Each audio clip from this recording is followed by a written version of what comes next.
Tens of thousands of people flood the streets. Flags wave. Chants echo through the city. But this time, something feels different. These people are not protesting corruption. They're not demanding resignations. They're not calling for a leader to step down. Instead, they are here to defend him. So why are thousands of Czechs taking the streets, this time for the president? To understand what's happening, we need to go inside a political clash that has shaken the Czech Republic and caught the attention of Europe. At the center of the storm is President Petr Pavel, a former NATO general who came into office with a reputation for discipline, integrity, and a strong pro-democracy stance. In the Czech political system, the president does not run the government day to day, but he holds real power, especially when it comes to appointing key officials. And that's exactly where the trouble began. The Czech government nominated a controversial candidate for a senior ministerial post. On paper, it looked like a routine political move, but President Pavel refused to approve the appointment. His reason: the nominee had past links and behavior associated with extremist symbolism, including references many consider dangerously close to Nazi imagery. For Pavel, this crossed a red line. The government didn't see it that way.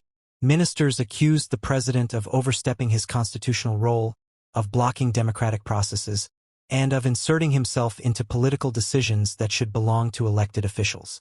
What might have stayed a quiet institutional dispute quickly turned into a public confrontation. And then the streets spoke. Thousands of ordinary citizens gathered in Prague and other cities, not to attack the president, but to support him.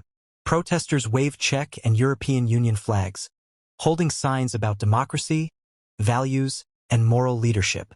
Many said the president was doing exactly what they expected from someone in his position, standing firm against extremism, even when it's politically uncomfortable. This is what makes the moment so powerful. In many countries, protests are aimed at leaders accused of abuse or corruption. Here, people marched to protect a president who said no to political pressure. For supporters, this wasn't about left or right. It was about drawing a line. Speakers at the rallies warned that tolerating extremist symbolism in government positions sends a dangerous signal, especially in a country with a painful historical memory of totalitarianism and occupation. Others argued that the president's refusal wasn't a power grab, but a defense of democratic norms. The government, meanwhile, pushed back. Officials argued that the president is required to respect the will of elected representatives, and that refusing appointments sets a risky precedent. Some even warned the standoff could trigger a constitutional crisis. Behind closed doors, talk of parliamentary no-confidence votes and legal challenges began circulating. Suddenly, what started as one disputed appointment turned into a much larger question. Who truly safeguards democracy? Institutions, laws, or the courage to say no? This conflict also matters far beyond Czech borders. Across Europe, political polarization is rising. Trust in institutions is fragile, and extremist movements are testing the limits of democratic systems.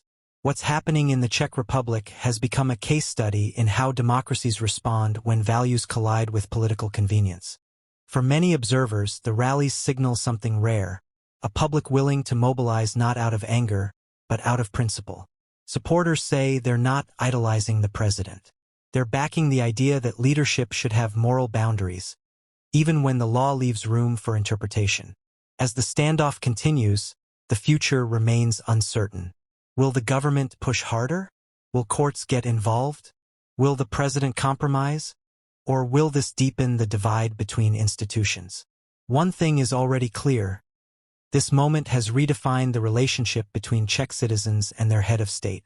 In a time when politics often feels cynical and transactional, thousands of people chose to stand in the cold, raise their voices, and send a message that democracy isn't just about winning votes, it's about protecting values. And that's why this time, the streets weren't filled with protest against power, but with people rallying to defend it.